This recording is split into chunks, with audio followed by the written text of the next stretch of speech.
Time to continue with the third part, specific data to look for when analyzing major economies. This is chapter 3.1.8, still in the United States in our project, and there is about time to speak about unemployment claims. The unemployment claims is one of the most important indicators that is being released in the United States. It is coming on the weekly basis, like mentioned on the previous recording, and because of that, basically it gives you a hint or an educated guess about what to be expected at the month end. Basically at the first Friday after each month ends, we'll have the NFP and the unemployment rate, and if one is looking at the evolution of the weekly unemployment claims, basically you have all the unemployment claims, you have all the information necessary to make an educated guess or to forecast the actual rise or decline in the unemployment rate or for the NFP.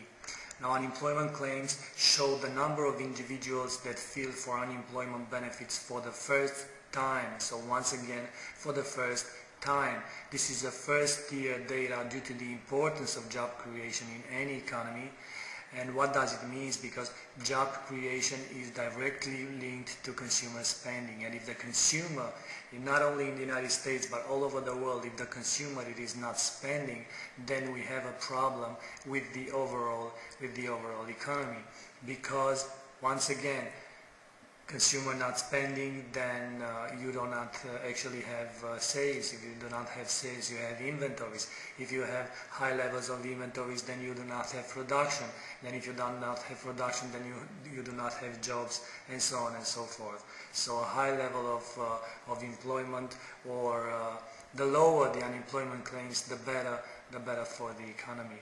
The unemployment claims usually are being released together with continuing claims, and under the continuing claims we're not going to analyze that indicator here, but under the continuing claims basically are counted people that ask for unemployment benefits more than once, so it is not their first time to apply for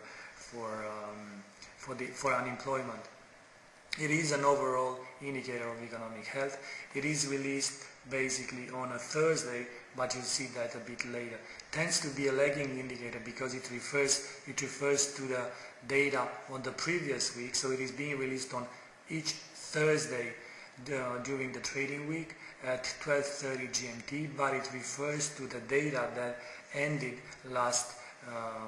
Basically, it refers to data from the previous week. So from that point of view, tends to be a lagging indicator. However, it implies higher level of volatility if data differs most from estimations.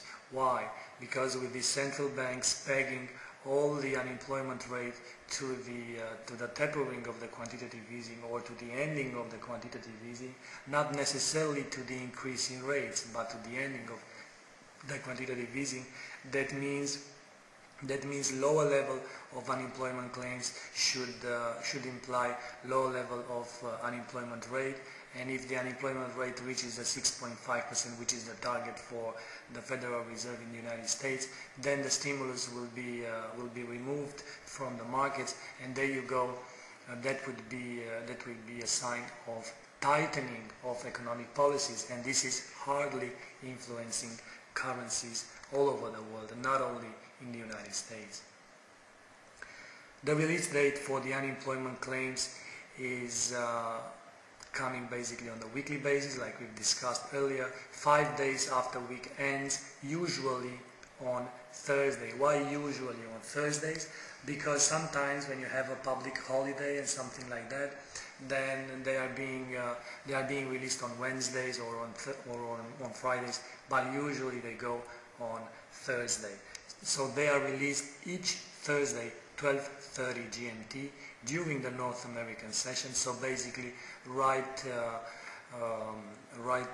after early traders wake up in North America, and basically 1 hour before the equity markets in the United States are opening.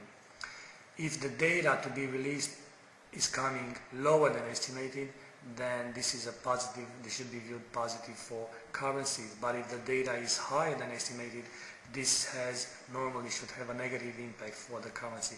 This is under the normal conditions markets operate. Under new conditions, with all the central banks being involved in easing, we do have a more risk-on or risk-off process associated with the unemployment claims. In the sense that better data, then it should be positive for equities, for euro dollar, for Aussie, to the upside for Kiwi, for cable, and to the downside for loonie, for US dollar, Canadian dollar.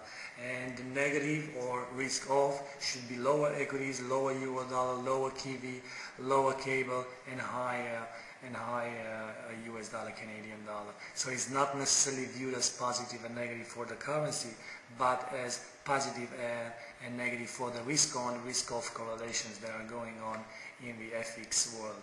What I can tell you, if you decide to trade jobs data based on binary options here in our binaryoptions.net.au, well, you should take into consideration the fact that the most volatile pair that reacts during unemployment claims or NFP number or something like that is the US dollar Japanese yen.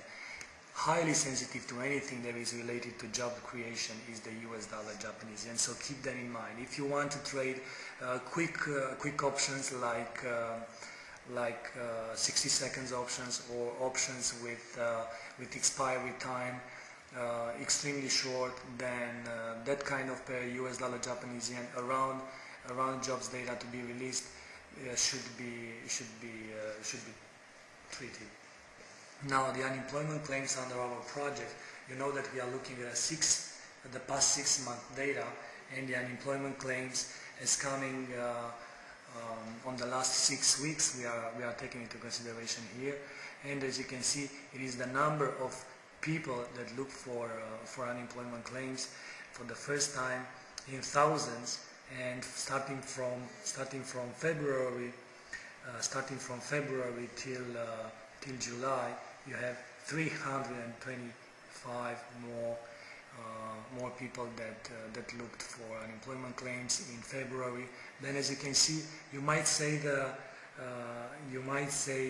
there is let's say not a trend, but there is an equilibrium for the unemployment claims.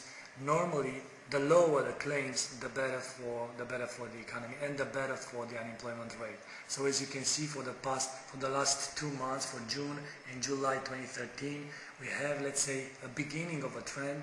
But based on this, not 2 months, 2 weeks, based on this release, we don't really have something to take, let's say, into consideration as a conclusion for the unemployment claims to attribute to look into the NFP.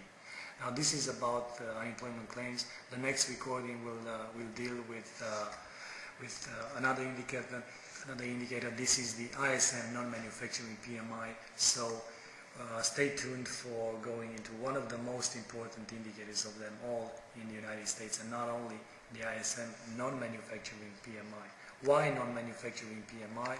Because it refers to anything but manufacturing, so services, and US being a service-based economy, then anything that is happening in that sector affects the consumer spending and affects the overall GDP data. So stay tuned for the next recording, please.